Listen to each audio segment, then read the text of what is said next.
Hello, everyone. Welcome back to DJ and the Zooms. I am Jay, and today is not going to be a very long episode because honestly, I almost did not record anything. I think there's a few different reasons why I've been struggling so much lately. This is what we're going to talk about today because yet again, we're in a 3-week break. It's getting old, and it's not just that. So let's get into it.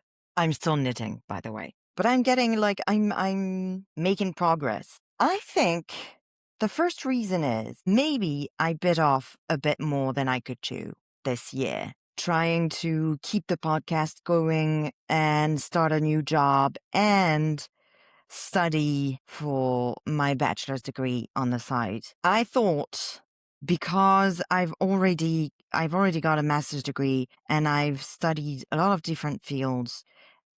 Well, not very different, but I've restarted my life 3 or 4 times now. To be honest, maybe I got a little cocky. I thought I could do it, and I thought, honestly, I thought I've been through so much already. There's no way I can't do this. And it turns out I'm exhausted. Everything takes a lot of time. And unfortunately, there's only 24 hours in a day and 7 days in a week. And I have to prioritize the things that are going to bring me money. And this podcast doesn't. As much as I love doing it, and I have so much fun doing this, I can't put it first. But I don't think that's the only reason. Because if I'm completely honest, like today is Sunday, and I have been sitting on the couch. That's because I'm tired, and my brain is tired. But also, I could have turned on the laptop earlier and started recording, and I just didn't. I think the most important reason why I'm struggling so much is the same reason why everyone else in the F1 world seems to also be struggling a little bit. I'm thinking about Andy. I asked him to come on the podcast at the same time as Linus, and he had admitted that he hasn't been following F1 closely lately. And I don't think he's the only one. I've seen quite a few people say that maybe the sort of novelty of F1 has worn off. That's not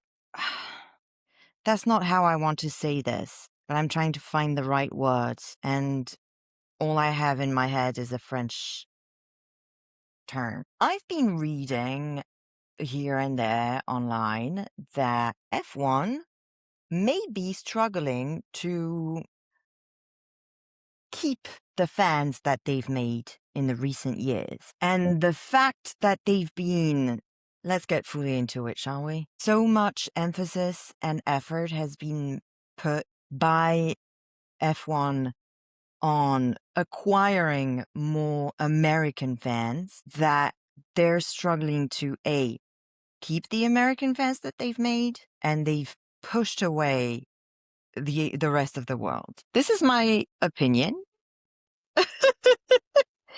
But it's an opinion that I formed by observing and seeing what people are saying in comment sections, what people are expressing in reels and TikToks and whatever. And it seems pretty obvious that everyone's sort of tired of the over-the-topness. Like, you can't be at 300% all the time.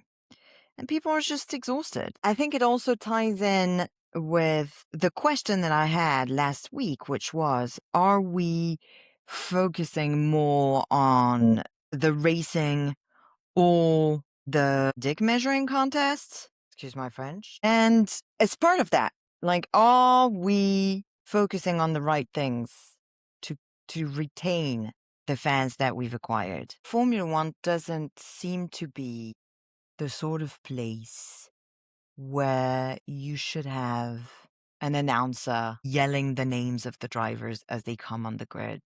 And also, maybe, listen, this is going to be a very messy episode, because I didn't really have any idea of what I was going to say today. I just came in with a feeling. So I'm thinking as I'm recording, and I'm expressing things to you as they're coming to me. And also, maybe I'm in a little bit of a weird headspace at the moment for medical reasons. But I'm fine. Don't worry about me. I'm completely okay. I'm just going to be weird for a few weeks.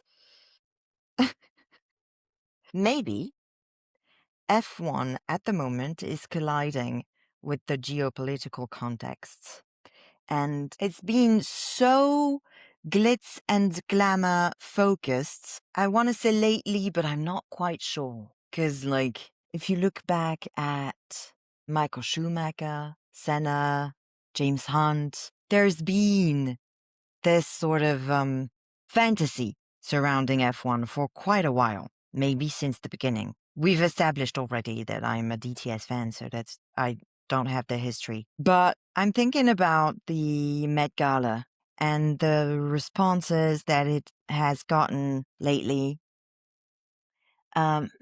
for how out of touch it is. Being sponsored by Jeff Bezos, while places are being attacked and people are being snatched off the street, and 2 Grand Prix had to be cancelled because of a war that was started to cover up atrocities. Maybe we're all tired, emotionally and physically and intellectually and everything, and overwhelmed. I think overwhelmed is the term. We're all completely overwhelmed. And it's difficult to sort of get back into the cognitive dissonance that watching millionaires complain about very fast cars every weekend requires. Now, I'm saying this with all the love in the world because you know, I love these millionaires. What I'm saying is, it's giving Hunger Games, my guys. Like, we're all watching this while we're struggling, while we're seeing everybody around us struggle. And it's tough. Plus, there's been the new regulations, and it's not doing what any of us would have really hoped. I mean, I'm not complaining about them because, as I've said, and you know it, I still don't understand enough, and I don't know that I ever will, to be honest, to fully know whether I like the way that the overtakes are happening, but I do like the fact that there's more overtaking, and it seems like there is more battle than there used to be. Sure, there are things that need to be adjusted and moved around and changed, but the races have been entertaining. There's no way around it. It's true. But I really think that to spend time and energy and keep sort of brain space for Formula One, we would all need to live in a world that functions a little better. And also, maybe we expect from the people we admire and look up to that they express opinions, support, or the lack thereof when things happen that are affecting either all of us or even just themselves. Like I said, 2 Grand Prix have been cancelled and we didn't hear about it. It's very strange how things are happening and it's all hush hush. Nobody's talking about it, and no, there's no Bahrain and no Jeddah, and that's it. And we all know, and no one addresses it. It reminds me of a company in which I worked for a little while, and at one point, the boss decided that a whole service of 3 people had to go. That we didn't really need them, and he fired them. And we knew because we were friends with these people, like we'd worked with them for months, years for some of them. So we had developed relationships and they told us in confidence, but no one was talking about it in the company. there was no announcement from the bosses, and the guys that were fired were asked not to talk about it. And so everybody knew, and everybody also knew that we weren't supposed to talk about it. And at first we were angry, and then we started to panic because these 3 people weren't employed full-time doing nothing. And it meant that we knew that their work would have to be done by someone in some way. And obviously, my team knew that the work would come to us, even though no one was saying anything about it. And because no one was saying anything about it, no one was looking for solutions. Which means we knew we were going to be let loose. Anyway, that's a long story that doesn't interest you at all. Just to say, the fact that no one's talking about it creates this sort of weird atmosphere where people get angry and confused and panicked.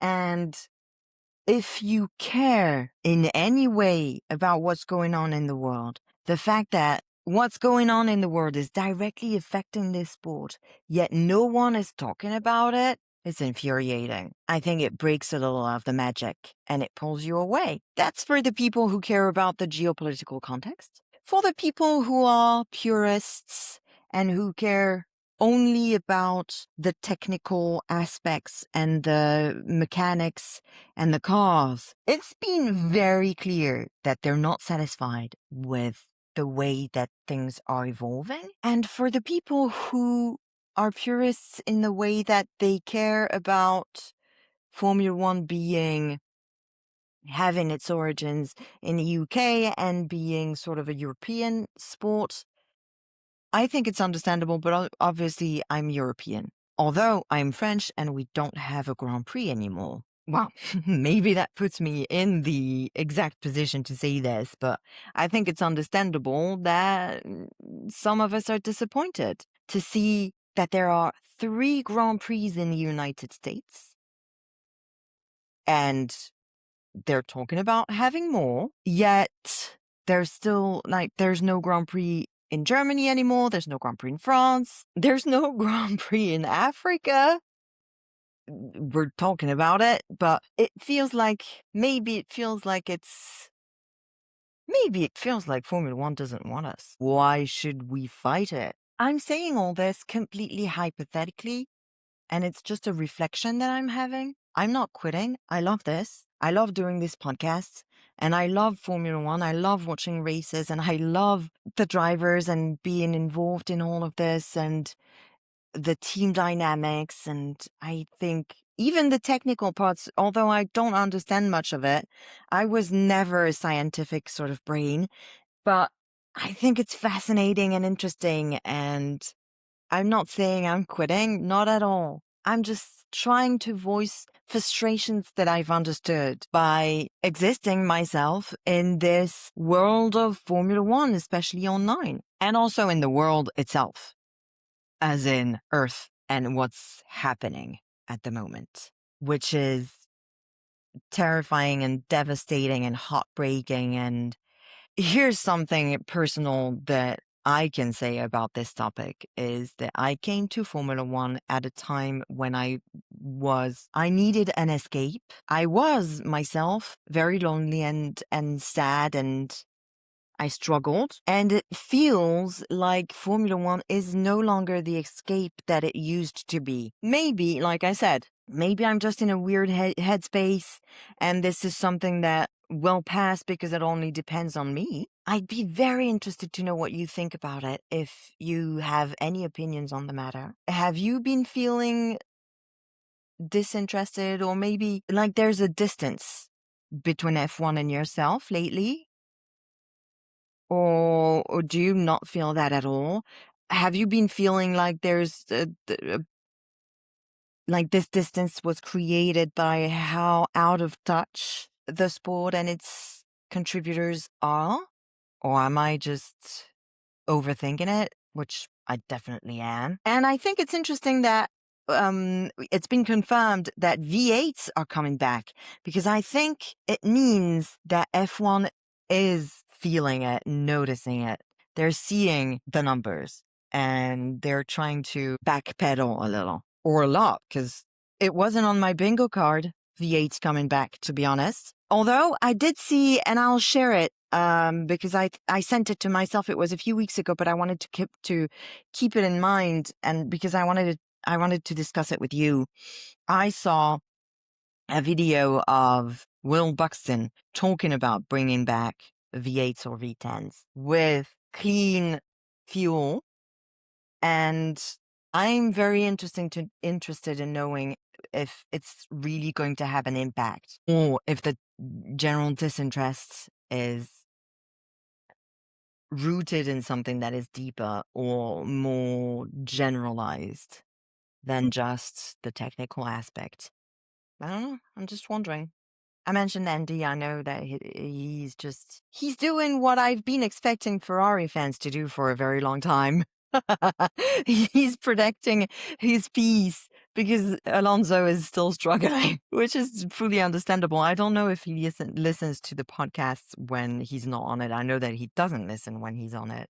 I don't think he does listen at all. Um, which is good because I don't think he should know how much I talk about him. Because well, we barely know each other in real life. Anyway, I've already been recording for 30 minutes. It's gonna be a shorter episode still because I know there's been a lot of moments where I was just staring out the window in complete silence and zoning out. But yeah, I'd love to talk about this with you. I didn't get any replies on my episode of last week in which I asked to debate in the comments, but I suppose there's not enough people who watch the videos through for this to happen. But hopefully someday I'll get to have discussions with you guys because I'd love to. I'll see you next week. I'm not sure I'll see you next week actually. Because I should really start to focus on my exam. It's in 9 days now. And I'm panicking a little bit, which is also why I've been doing nothing. I think I'm just paralyzed by fear. Anyway, I love you. Bye.